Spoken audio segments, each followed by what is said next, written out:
This article contains major spoilers for Solo, a Star Wars story. If you haven't seen the movie, turn right around and walk away. Trust us. This will be waiting for you later. Return of the Sith. When it is revealed near the end of Solo, a Star Wars story, that Maul was alive and operating in the underworld, it is a shocking revelation. For fans who haven't kept up with the ancillary material, Maul's appearance is as big of a twist as finding out that Darth Vader is Luke's father. For those of who have kept up, though, the reveal wasn't expected, but it certainly made sense. Then, when you add up all of the clues leading up to it, it was brilliantly foreshadowed. We are going to dive into the story clues from the ancillary material to catch you up on everything you need to know to understand exactly where Maul fits into the continuing stories of Star Wars, post-Phantom Menace. Maul's survival. The first question audiences unfamiliar with the larger Star Wars canon will ask is, wait, how did Maul survive? The answer to that question comes from Star Wars: The Clone Wars, the animated show that ran from 2008 to 2015. In the fourth season, Maul's brother, a Dathomiri Zabrak named Savage Opress, voiced by Clancy Brown, discovers that Maul was still alive. Since Opress was on the run from the Sith after a brief stint as Count Dooku's apprentice, he goes on a quest to find his brother, who had long been thought dead.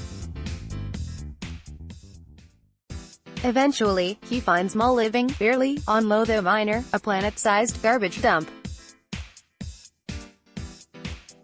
It turns out, after his defeat at the hands of Obi-Wan Kenobi on Naboo, he was taken out in the trash and managed to survive, fueled only by his hatred and the dark side itself.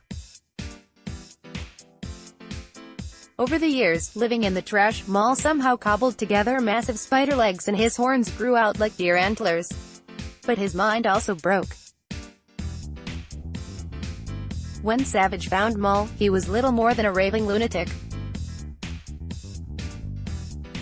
With the help of their mother, a powerful witch of Dathomir, they were able to clear Maul's mind and bring him back to a more recognizable state.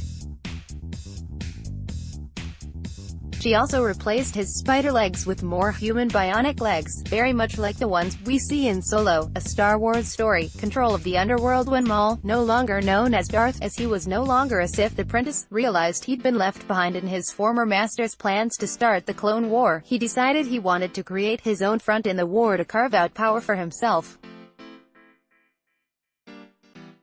To this end, he created what he would call the Shadow Collective. This collective rounded up all of the major criminal syndicates by force, including Black Sun and the Hutts, and forced them to participate in his plan to take control of Mandalore. Maul's chief ally in this fight was Pre Vizsla, a disaffected Mandalorian and head of Death Watch, voiced by Solo's Jon Favreau. After Maul gained control of Mandalore, Darth Sidious realized that his former apprentice was enough of a problem that he needed to be dealt with permanently.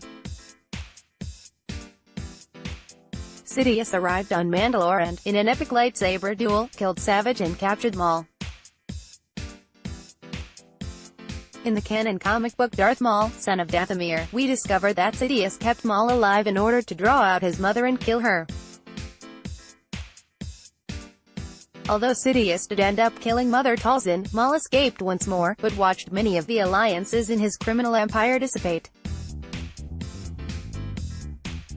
It was at this time, the Pike Syndicate left Maul's Shadow Collective.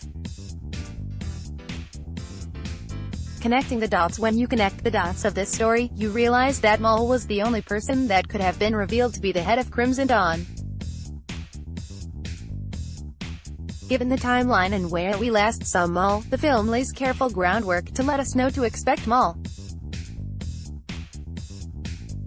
The name Crimson Dawn itself could be a reference to his lightsaber color or even the red tattoos on Maul's face. When Dryden Voss, Paul Bettany, explains the fragile peace between Crimson Dawn and the Pike Syndicate, it's an oblique reference to this falling out that Maul had with the Pikes in that comic book. You can see a Pike running the spice mines of Kessel and get taken out by Kyra. Now we know that Maul maintained his control over parts of the underworld after being run into hiding by Darth Sidious and let that blossom into what would become Crimson Dawn. There were other clues as well. In what might have seemed like a random mention of a video game on Kira's part in Solo was actually a carefully laid clue about the identity of Dryden Voss's master. She mentions that Dryden Voss taught her the art of Terra's Cassie, which was the fighting style created for the 1997 Star Wars fighting game Masters of Terra's Cassie. In Legends novels featuring Maul, he himself was a student of the ways of Terra's Cassie. So when you think that Dryden taught Kyra and you wonder where he learned it, Maul is the most likely answer. Beyond Solo, but what happens next? Well, there's still a sizable gap in the timeline between Solo and when we pick up Maul's thread in the second season of the other animated series, Star Wars Rebels, which continues and concludes Maul's story. There are still Maul stories to be told in this era, even if we witnessed his end on the animated series. But we do know that the lightsaber he wields in Solo is the same one that he's stranded on the planet Malachor with. It's there that he's found by Ezra Bridger and Ahsoka Tano, and he actually helps them fight off Sith Inquisitors before turning on them and trying to claim Bridger as his own apprentice. Eventually, the show brings his story to a final close once and for all in an episode called Twin Suns, which is one of the best television installments of Star Wars ever made. For a more in-depth dive into this, check out this episode of the Authentic History Podcast, where I broke Maul's life down with Holly Frey of stuff you missed in history class, cool posts from around the web.